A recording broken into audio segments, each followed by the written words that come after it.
Ele cedo percebeu que o ego de um povo está na história e que o desenvolvimento turístico nela deve ser alicerçado. Cabo-verdiano é pela curiosidade que se apaixona sempre numa jornada de investigação constante e que agora resulta em livro sobre uma das províncias de Angola.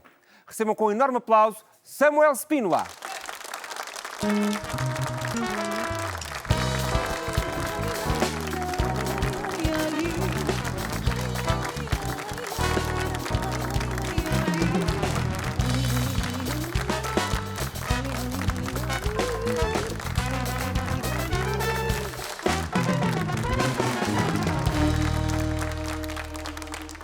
Bem-vindo, Samuel, ao Conversas ao Sul. É muito curiosa a perspectiva que traz sobre o turismo.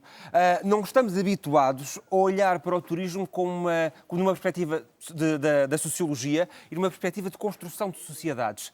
E o Samuel, ao longo do seu trabalho, tem feito esta ligação entre os dois temas. Não há turismo sem história, nem sem conhecermos as sociedades onde nos encontramos.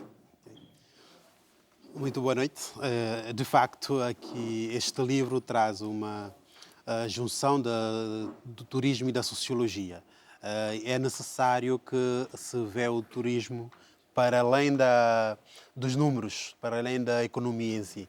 Então, este livro vai buscar um pouco a cultura, a história, a identidade do povo malangino, nesse caso de Angola, e vai buscar a memória das pessoas e foca muito na comunidade e também nos visitantes. E destaca um pouco a questão do cotidiano, ou seja, a construção sociocultural do povo malangino, mas o cotidiano, porque... Ou seja, como é que se vive o dia-a-dia e que reflexos tem a história para esse dia-a-dia que é vivido. E esta ligação pode ser extrapolada para outros territórios. A abordagem com que olhou para o povo malangino pode ser aplicada noutros territórios longínquos de Angola. Porque essa relação verifica-se sempre. Ou seja, existe uma relação entre história e a forma como nós vemos o presente e como esse presente pode ter potencial turístico. Sim. Nitidamente é isso. Pode-se extrapolar por qualquer outra sociedade, porque a base de qualquer sociedade é a cultura, a identidade. Então, o povo malangino, nesse caso, expressa o seu cotidiano, a sua forma de pensar, ser, o comportamento, a vivência do dia a dia ao longo dos tempos, desde os ancestrais até hoje, é que solidificam a cultura malangina ou a cultura de Angola, de uma forma genérica. Nós temos muita gente a ver-nos em Malange neste momento e que estão certamente curiosos sobre as suas conclusões. Samuel, quais são as principais diferenças que encontrou um cabo-verdiano habituado ao contexto cultural e social de Cabo Verde? Quais são as principais especificidades do povo malangino? Olha, de facto, de uma forma geral, chego a Angola em 2012, pela primeira vez. Fascinou-se logo? Sim, eu fascinei-me logo.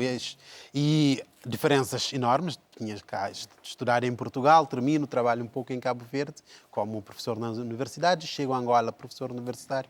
Fui a Malange pela primeira vez em 2012. Fui com a minha esposa, que é da Biologia e Geologia.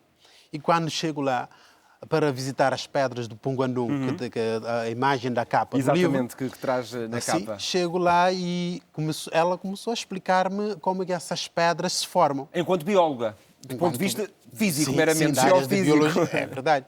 Pois comecei a falar com um senhor e ele começou a explicar como é que o Ngola Quiloanche, o rei, né, colocou aquelas pedras em 24 horas. Portanto, aquelas rochas não eram bem pedras, eram rochas. Confrontado primeiro com a perspectiva biológica Sim. E depois com a perspectiva do mito, do imaginário. Mesmo. Sim, sim. E daí eu fiquei assim.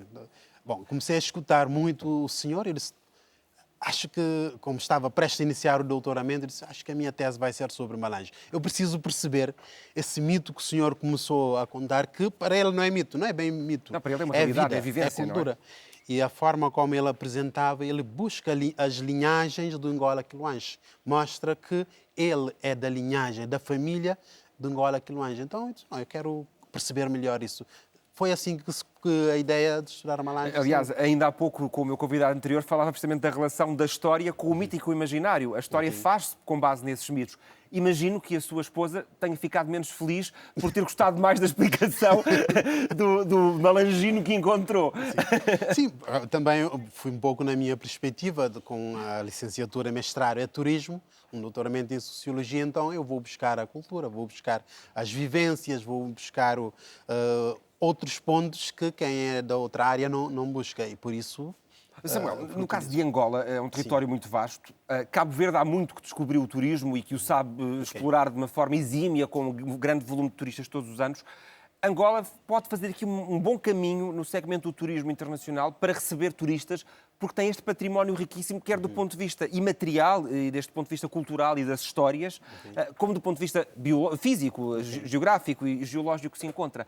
Há aqui um caminho a percorrer. Há um caminho enorme. Nesse caso, a natureza já lhe oferece o potencial que existe, a cultura também. Há um caminho a percorrer, esse caminho tem que se apostar é a formação, nitidamente, a formação na área, mas um pouco mais que a formação, a infraestruturação e a preparação para o turismo, que exige o envolvimento da comunidade. Por isso o livro vai buscar um pouco isso, trazer a comunidade para o setor turístico. Ou seja, e essa formação tem que ser altamente especializada, ou às vezes pequenas especializações permitem que uma comunidade consiga receber turistas e consiga explicar a sua história e a sua identidade de uma forma mais eficaz para os turistas? São formações profissionais, formações básicas. É necessário enquadrar a formação com o perfil das pessoas. E é nitidamente os 3 lugares que abordam no livro, o Punguanu, Quedas de Calandula e... Maravilhosas Quedas de Então Calandula. é necessário enquadrar e toda a comunidade pode fazer parte. Uns podem fazer parte para a formação de jovens como guias e intérpretes, outros podem fazer parte também como pequenos negócios. Então é possível, sim, é possível. E o turismo pode desempenhar um papel fundamental na transformação da sociedade. Aqui voltando um bocadinho à sociologia. Sim. Ele pode ser transformador para a sociedade. É nitidamente, o potencial já existe, então é aproveitar para a sociedade tirar o benefício da atividade turística. Este livro está feito, o seu doutoramento está feito. Sim. O que é que se segue? Olha, que outros destinos? Olha, neste momento, de facto, vou fazer o lançamento em Évora, na minha universidade. Faz numa belíssima universidade histórica e muito importante para o panorama das ciências no mundo inteiro. É verdade. Inclusive, o meu livro, a monografia, foi sobre a universidade. Portanto, dissertação, mestrado, bem. dissertação sobre Cabo Verde. Agora, Angola.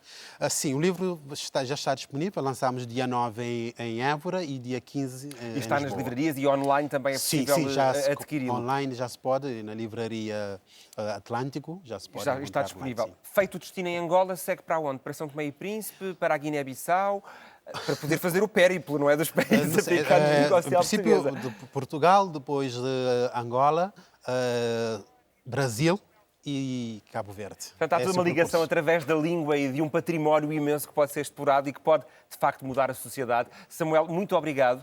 Parabéns obrigado. por este seu livro, parabéns pelo seu doutoramento. Sei que é um processo difícil, por experiência própria, e, portanto, imagino que esteja satisfeito ao vê-lo aqui em livro também. Muito obrigado por ter estado esta noite connosco. Muito obrigado. Muito obrigado. Tá bem.